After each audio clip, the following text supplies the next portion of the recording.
तेजस्वी यादव कर रहे हैं जन विश्वास यात्रा, मगर राजनीतिक तौर पर इस महत्वपूर्ण यात्रा की धमक, इसकी दस्तक आप किसी भी न्यूज चैनल में सुन रहे हैं? मैं आपको दिखलाना चाहता हूं दोस्तों, इस वक्त लोगों में तेजस्वी यादव का क्या क्रेज है। यह वीडियो देखिए, आपको इस बात से अंदाजा लग जाएगा।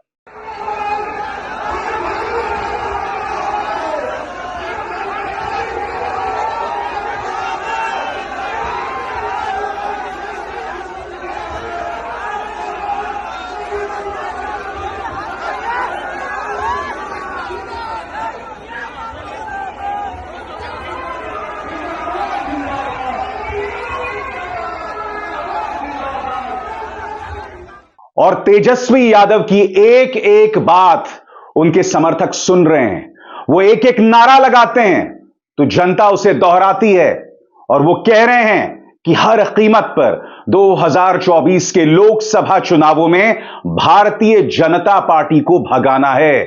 सुनिए उन्होंने क्या कहा।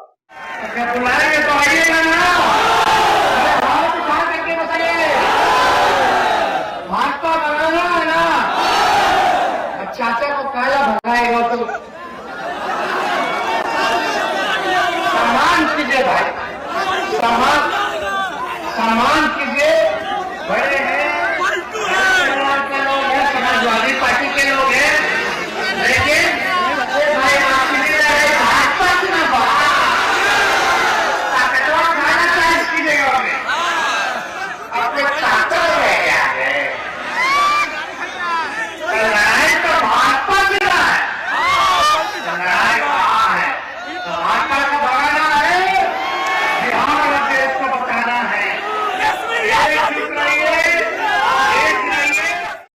दोस्तों, तेजस्वी यादव की जन विश्वास यात्रा जो है वो मुजफ्फरपुर में थी और यात्रा शुरू करने से पहले उन्होंने अपनी बेटी को प्यार किया। और मेरा यह मानना है दोस्तों, अगर आप कोई राजनीतिक यात्रा शुरू करते हैं और अगर आप के साथ आपका परिवार है, अगर आप अपनी बेटी के प्यार से उसकी शुरुआत करते हैं तो वो कभी नाकाम नहीं हो सकती है। मैं चाहूंगा आप वो वीडियो देखिए जिसमें तेजस्वी यादव अपनी बेटी को उठाते हैं अपनी गोदी में, जो एक प्रैम में बैठी हुई है, जो अपने आप में एक बहुत ही मार्मिक तस्वीर है। देखते हैं। 8-9 दिन के लिए जो है वो बाहर निकल रहे हैं और अपनी बेटियां को प्यार करते हुए दिखाई पड़ रहे हैं। क्योंकि छोटी सी बेटियां नहीं, पहला जन्मदिन मनाएंगे और अपने दोस्त को लेकर यहाँ पे और प्यार करते हुए और यहाँ से प्रणाम भी कर रहे हैं। ये प्रणाम भी करना सीख गई है। और यही नहीं, उससे पहले बाकायदा तेजस्वी यादव ने अपनी बेटी से, जो तमाम उनके राजनीतिक कार्यकर्ता, तमाम नेता वहां मौजूद थे, उनसे बेटी का परिचय करवाया। यानी कि अगली पीढ़ी भी तैयार है राजनीति में उतरने के लिए। सुनिए उन्होंने किस तरह से अपनी बेटी का परिचय सबसे करवाया।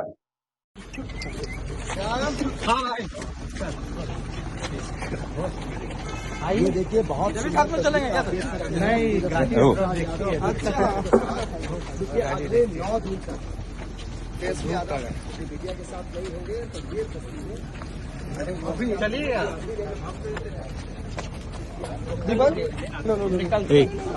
आगे नहीं जाइए आप। हो गया बच्ची को छोड़ के जा रहे हैं, आपको पहली बार लगता है ऐसा कुछ हो रहा है? थोड़ा दूर दूर से 1 साल की हो जाएगी 27 मार्च को। उसलिए जो है अभी तो ढूंढती रहती है पापा को। अभी 4-5 दिन तो बाहर जा रहे हैं तो बच्चों का शौक होता है, थोड़ा मिस करेगी थोड़ा। हाँ, नहीं क्यों नहीं करेगी, एकदम करेगी।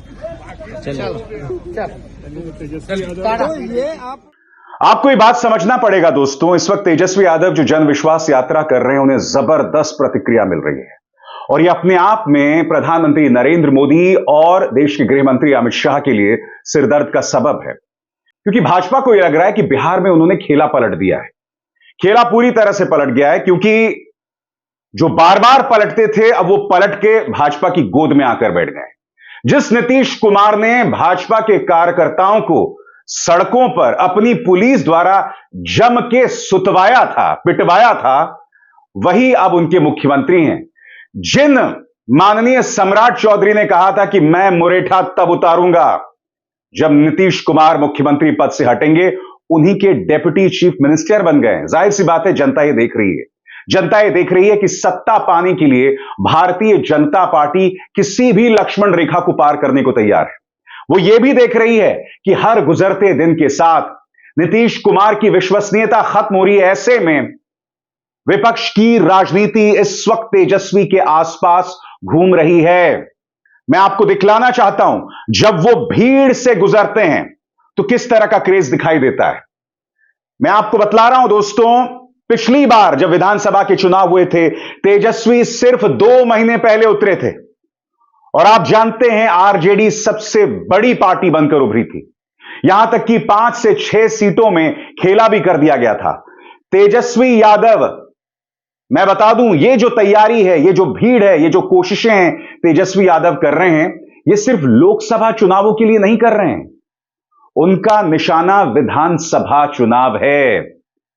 कहीं ना कहीं उनके जहन में है, वो जानते हैं कि लोकसभा चुनावों में अपनी दस्तक छोड़ने के लिए, अपनी छाप छोड़ने के लिए उनके सामने चुनौती बहुत मुश्किल है, बहुत कठिन है, क्योंकि उनके सामने प्रधानमंत्री नरेंद्र मोदी का वर्चस्व है, जो बिहार में खासे लोकप्रिय हैं। और जब लोकसभा चुनावों की बारी आएगी तो जनता के सामने जो चुनाव होगा वो 2 चेहरों के बीच में होगा। प्रधानमंत्री नरेंद्र मोदी, जो कि प्रधानमंत्री हैं, और तेजस्वी यादव, जो प्रधानमंत्री पद के दावेदार नहीं है। यानी कि प्रधानमंत्री नरेंद्र मोदी की लोकप्रियता को अगर कोई चुनौती दे सकता है तो वो सिर्फ तेजस्वी हैं, मगर वो प्रधानमंत्री पद की रेस के लिए नहीं है। इसीलिए लोकसभा में उनकी चुनौती बहुत मुश्किल है। फिर भी तेजस्वी लगातार कोशिश कर रहे हैं और वो ये भी कह रहे हैं कि हमारी पॉलिटिकल पार्टी अब मुस्लिम यादव की पॉलिटिकल पार्टी नहीं रही, अब हमारी पॉलिटिकल पार्टी बाप बन गई है। BAAP, किस तरह से उन्होंने बाप कहा, ये सुनते हैं। कुछ लोग कहते हैं कि राजद जो है, लालटेन जो है, माई की पार्टी है, MY की पार्टी है। हम कहना चाहते हैं माई के साथ साथ बाप की भी पार्टी है। ये बाप की पार्टी कैसे है?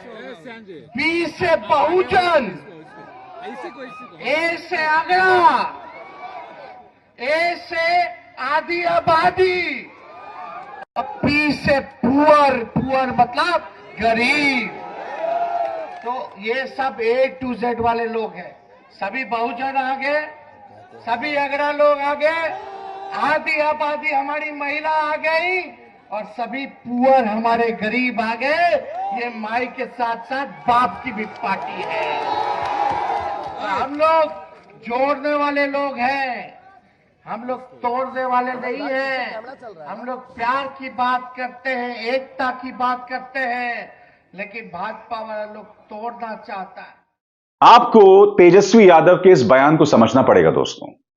याद कीजिएगा, जब लालू यादव सत्ता में थे, लगातार ये कहा जाता था कि सिर्फ MY कॉम्बिनेशन पर, यानी कि मुस्लिम यादव कॉम्बिनेशन पर वो सत्ता में चले जाते हैं। मगर आपने इस बात पर गौर किया होगा कि जब Tejashwi Yadav deputy chief minister बने थे और जब नौकरियों को लेकर, उन्होंने रोजगार को लेकर युवाओं में अपनी मौजूदगी दर्ज की थी, तब वो सिर्फ यादवों के नेता बनकर सामने नहीं उभरे थे। उनके भाषणों पर अगर आप गौर करें तो कभी भी उन्होंने कोई जातिवादी बात नहीं की, मगर हां, जो जातियां पिछड़ी हुई हैं, यानी कि जो गैर यादव जातियां भी हैं, उन्हें भागीदारी मिलनी चाहिए, इस पर वो जोर देते रहे। इसीलिए उन्होंने जातीय जनगणना के मुद्दे को जोरदार तरीके से उठाया और बिहार में उसे कामयाब भी बना रहे हैं। बिहार में जो आरक्षण की सीमा बढ़ी, उसमें तेजस्वी यादव की सोच का बहुत बड़ा हाथ था। ये तमाम फैक्टर्स हैं और इसको लेकर भारतीय जनता पार्टी में चिंता है।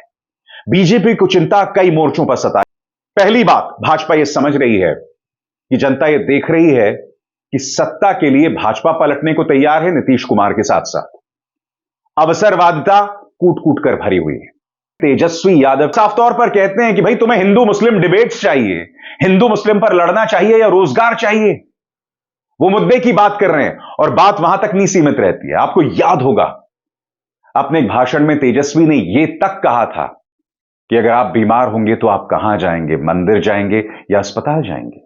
बहुत वाजिब बात है दोस्तों, आप और हम जब बीमार होते हैं तो हम अस्पताल ही जाते हैं और तब अपने रिश्तेदारों को या कभी भी कोई बीमार हो उसे अस्पताल में भर्ती करने के बाद तब हम ईश्वर से प्रार्थना करते हैं। मैं नहीं भूला हूं, ये गुल्लू मुकेश अंबानी का न्यूज चैनल, इन्होंने यह तक कह दिया था कि अगर मंदिर है तो अस्पताल की क्या जरूरत है। यह क्या सोच है दोस्तों। ये पत्रकार हैं, इन्हें लोग प्राइम टाइम पर देखते हैं, फिर भी इस तरह की अनर्गल अवैज्ञानिक बातें कर रहे हैं। मगर क्या कहा जा सकता है दोस्तों, जब गुरु ही ऐसे हों तो चेले ऐसे होंगे ही ना। जिनके ये गुल्लू और कालू हैं, स्वाभाविक सी बात है उन्हीं से सीख लेते हैं और उनसे सीख लें ना लें, हकीकत क्या है मैं आपको बताता हूं। इनका काम सिर्फ यही है कि विपक्ष पर निशाना साधो, उनके खिलाफ सुपारी लेकर उन्हें टारगेट करो। इतनी बड़ी जन विश्वास यात्रा चल रही है दोस्तों, इसकी गूंज कहीं पर नहीं है। और मैं फिर कह रहा हूं, राजनीतिक तौर पर यह बहुत महत्वपूर्ण यात्रा है और उसका असर बेशक लोकसभा चुनावों में ना दिखाई दे, मगर विधानसभा चुनावों में इसका असर दिखना लाजमी है। अब इसार शर्मा को दीजिए इजाजत। नमस्कार। स्वतंत्र और आजाद पत्रकारिता का समर्थन कीजिए, सच में मेरा साथी बनिए। बहुत आसान है दोस्तों, इस ज्वाइन बटन को दबाइए और आपके सामने आएंगे ये 3 विकल्प, इनमें से एक चुनिए और सच के इस सफर में मेरा साथी बनिए।